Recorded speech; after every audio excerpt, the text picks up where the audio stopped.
जय गजानन श्री गणेश। स्वागत है आप सभी का गणेश तत्वज्ञान यूट्यूब चैनल में। भगवान श्री महागणपति के तत्व को समझते हुए एवं महापुरुषों एवं संतों की द्वारा की गई गणेश स्तुति के माध्यम से भगवान श्री गणेश के तत्व को हम समझने का प्रयास कर रहे हैं। और आज इसी श्रृंखला में आदि कवि वाल्मीकि जी के द्वारा रचित गणेश जी के प्रति जो स्तुति है, जिसे काव्याष्टक नाम से जाना जाता है, उसके माध्यम से हम भगवान श्री गणेश के एवं उनके स्वरूप को समझने का प्रयास करेंगे। गणेश काव्याष्टक स्तोत्र पर चर्चा करने के पूर्व हम इसके रचयिता आदि कवि वाल्मीकि जी के बारे में संक्षिप्त परिचय प्राप्त कर लेते हैं। वाल्मीकि संस्कृत रामायण के प्रसिद्ध रचयिता हैं, जो आदि कवि के रूप में प्रसिद्ध हैं। उन्होंने संस्कृत में रामायण की रचना की। महर्षि वाल्मीकि जी द्वारा रचित रामायण वाल्मीकि रामायण कहलाई। रामायण एक महाकाव्य है जो भगवान श्री राम के माध्यम से हमें जीवन के सत्य एवं कर्तव्य से परिचित करवाता है। आदि कवि शब्द में आदि और कवि यह दो शब्द प्रयोग किया गया है। आदि का अर्थ होता है प्रथम और कवि का अर्थ होता है काव्य का रचयिता। वाल्मीकि जी ने संस्कृत के माध्यम से महाकाव्य की रचना की थी, जो रामायण के नाम से प्रसिद्ध है। प्रथम संस्कृत महाकाव्य की रचना करने के कारण वाल्मीकि जी को आदि कवि भी कहा जाता है। और इस रचना करने के पूर्व आदि कवि वाल्मीकि जी ने सनातन मर्यादा का पालन करते हुए भगवान गणेश को प्रसन्न करने के लिए अद्भुत शब्दों में उनकी तत्व की विवेचना करते हुए काव्याष्टक नामक स्तोत्र की रचना की थी। और आज हम इसी स्तोत्र के माध्यम से भगवान श्री गणेश के स्वरूप एवं उनके तत्व को समझने का प्रयास करेंगे। चतुष्षष्टिकोट्याख्य विद्या प्रदत्वां सुराचार्य विद्या प्रदानम कठाभीष्ट विद्यार्पकदन्तयुग्मं कविं बुद्धिनाथं कवीनं नमामि। अर्थात हे गणेश्वर, आप 64 कोटि विद्याओं के दाता तथा देवताओं के आचार्य बृहस्पति को भी विद्या प्रदान करने वाले हैं। कठ को अभीष्ट विद्या देने वाले भी आप ही हैं, अथवा आप कठोपनिषद्रूप अभीष्ट विद्या के दाता हैं। आप द्विरध हैं, कवि हैं और कवियों की बुद्धि के स्वामी हैं। हम आपको प्रणाम करते हैं। आदि कवि वाल्मीकि जी कहते हैं कि हे गणेश्वर, आप 64 कोटि विद्याओं के दाता हैं तथा देवताओं के आचार्य बृहस्पति को भी विद्या प्रदान करने का कार्य पूर्ण करने वाले हैं।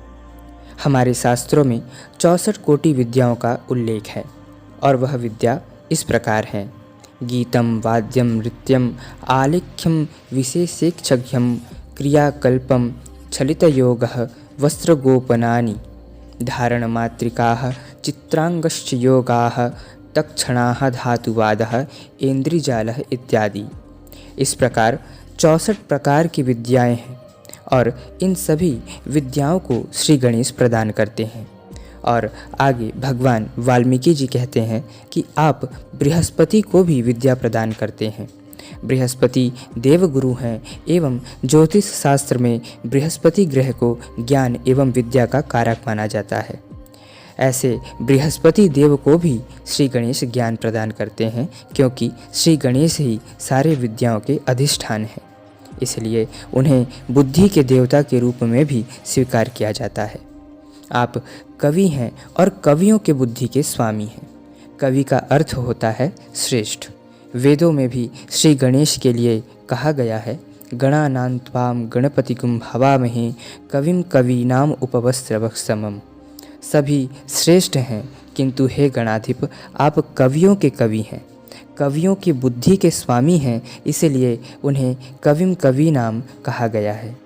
और आदि कवि वाल्मीकि जी भी इसी श्रुति के वाक्यों को, इन्हीं मंत्रों को अपने स्तुति में उद्धृत करते हुए श्री गणेश को प्रणाम कर रहे हैं। स्वनाथं प्रधानं महाविघ्ननाथं निजेक्षावृषाण्डं वृदन्देशनाथं प्रभुं दक्षिणस्य विद्याप्रदं त्वां कविं बुद्धिनाथं कवीनं नमामि। अर्थात आप ही अपने स्वामी एवं प्रधान हैं, बड़े बड़े विघ्नों के नाथ हैं, स्वेच्छा से रचित ब्रह्मांड समूह के स्वामी और रक्षक भी आप ही हैं। आप दक्षिणस्य के प्रभु एवं विद्यादाता हैं। आप कवि हैं एवं कवियों के लिए उनके बुद्धि के नाथ हैं। हम आपको प्रणाम करते हैं। आदि कवि वाल्मीकि जी कहते हैं कि आप ही अपने स्वामी एवं प्रधान हैं, स्वनाथम प्रधानम। श्री गणेश एवं गणेश तत्व किसी के अधीन नहीं है, इसलिए परब्रह्म के इस रूप को गणेश एवं विनायक के नाम से जाना जाता है। गणेश का अर्थ है सभी गणों का राजा। गण अर्थात इस चराचर जगत के जीवित अजीवित जड़ चेतन सभी तत्वों को चलाने वाला एवं नियंता। और विनायक का अर्थ है, और इस नाम का जो मुख्य शब्द है वह है नायक। और व्यवहारिक दृष्टि से नायक उसे कहते हैं जो दूसरे को उन्नति की दिशा में प्रवृत्त करे। एवं आध्यात्मिक दृष्टिकोण से देखें तो नायक वह है जो जीवों को मुक्ति की ओर एवं दुखों से उनका निवारण करे। यहाँ नायक से पहले वि उपसर्ग लगाया गया है। इस उपसर्ग का पहला अर्थ है विशेष। जिस प्रकार यदि ज्ञान को सामान्य कहा जाए तो विज्ञान को विशेष ज्ञान कहा जा सकता है। अर्थात भगवान विनायक सभी के विशेष नायक हैं। अर्थात विनायक का अर्थ है जिसका कोई नायक नहीं है, जिनके ऊपर किसी की सत्ता नहीं चल सकती। जो अपने नायक स्वयं हो उसे विनायक कहा जाता है। और इसी का उल्लेख आदि कवि वाल्मीकि जी भी स्वनाथम प्रधानम कहकर श्री गणेश की वंदना कर रहे हैं।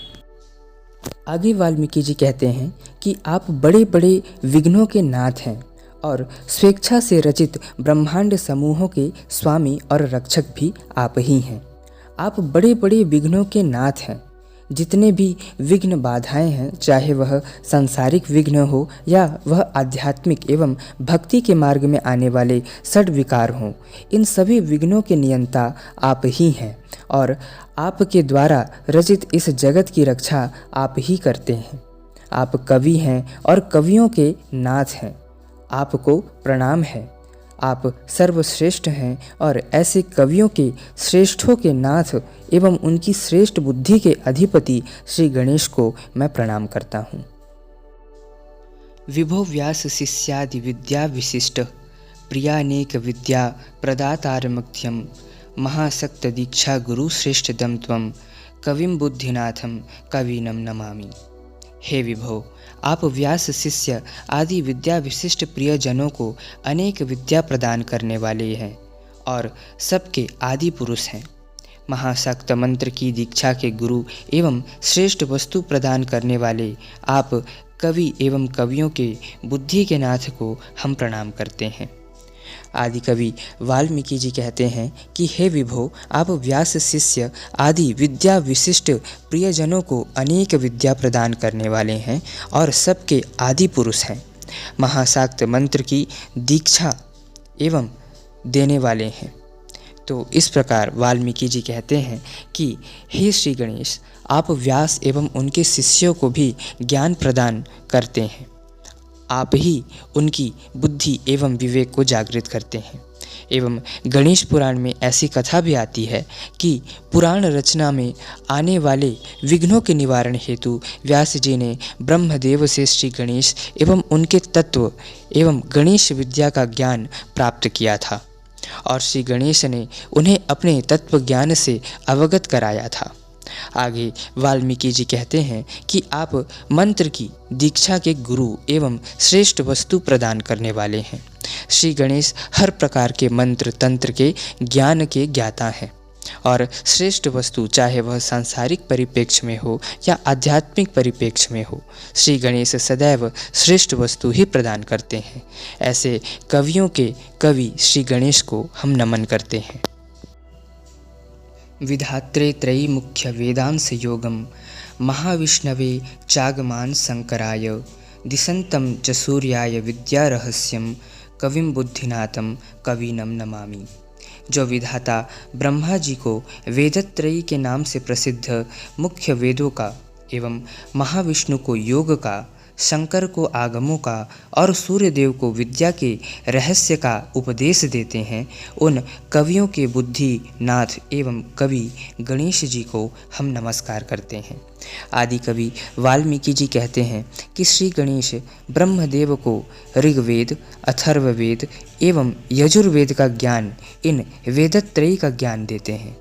ब्रह्मदेव के माध्यम से ही हमें वेदों का ज्ञान प्राप्त होता है। वेद के प्रमुख देव ब्रह्मदेव ही हैं और उनके ही मुखों से वेदों का प्राकट्य होता है। आगे वाल्मीकि जी कहते हैं कि आप ही विष्णु को योग का ज्ञान देते हैं। भगवान विष्णु के द्वारा द्वापर में श्री कृष्ण के रूप में जो भगवत गीता का ज्ञान अर्जुन को दिया गया, उसे योग शास्त्र कहा जाता है एवं योग का सर्वश्रेष्ठ ग्रंथ माना जाता है। आगे वाल्मीकि जी कहते हैं कि श्री गणेश आप ही भगवान शिव को आगमों का ज्ञान देते हैं। आगम अर्थात तंत्र ग्रंथ, और यह सर्वविदित है कि भगवान शिव ही आगमों के रचयिता हैं। माता पार्वती को भगवान शिव ने जो ज्ञान दिया था, जिसमें विविध प्रकार की क्रिया कर्म एवं अनुष्ठान आदि का उल्लेख है, उसे आगम ग्रंथ कहा जाता है। और यह सारा ज्ञान भगवान श्री गणेश ने ही ब्रह्मदेव, भगवान विष्णु एवं भगवान शिव को प्रदान किया था, ऐसा वाल्मीकि जी कह रहे हैं। और 12 सूर्यों को भी विद्या का ज्ञान श्री गणेश ने ही प्रदान किया, ऐसा वाल्मीकि जी अपने स्तुति में उल्लेख कर रहे हैं। और ऐसे श्रेष्ठों के बुद्धि के नाथ श्री गणेश को वह प्रणाम कर रहे हैं। महाबुद्धिपुत्राय चैकं पुराणं दिशन्तं गजासस्य महात्माय युक्तं निजज्ञानशक्त्यः समेतं पुराणं कविं बुद्धिनाथं कवीनं नमामि। महादेवी के पुत्र के प्रति गजानन के महात्म से युक्त तथा निज ज्ञान शक्ति से संपन्न एक पुराण का उपदेश देने वाले श्री गणेश को, जो कवि एवं कवियों के बुद्धि के नाथ हैं, हम आपको प्रणाम करते हैं। यहाँ पर आदि कवि वाल्मीकि जी ऋषि मुद्गल का गुप्त रूप से उल्लेख कर रहे हैं।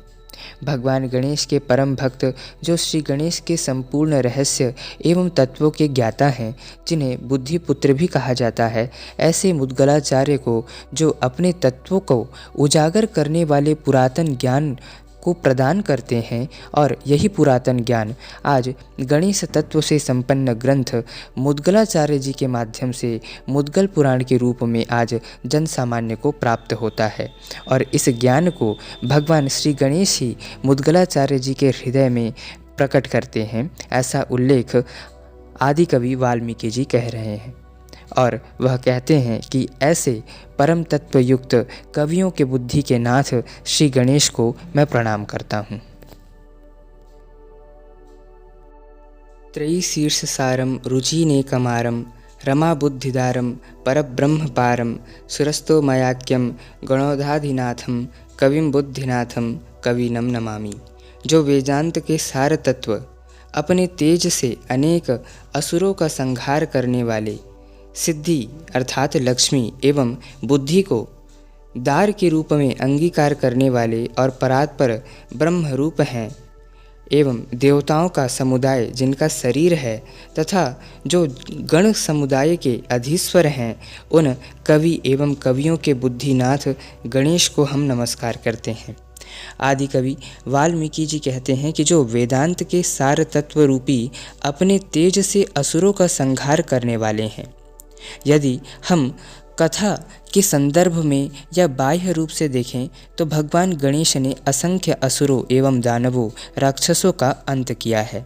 किंतु यहाँ जो आदि कवि वाल्मीकि जी कह रहे हैं, वह एक गूढ़ तत्वों से युक्त बात है कि जो वेदांत के सार तत्व रूपी अपने तेज से असुरों का संहार करने वाले हैं।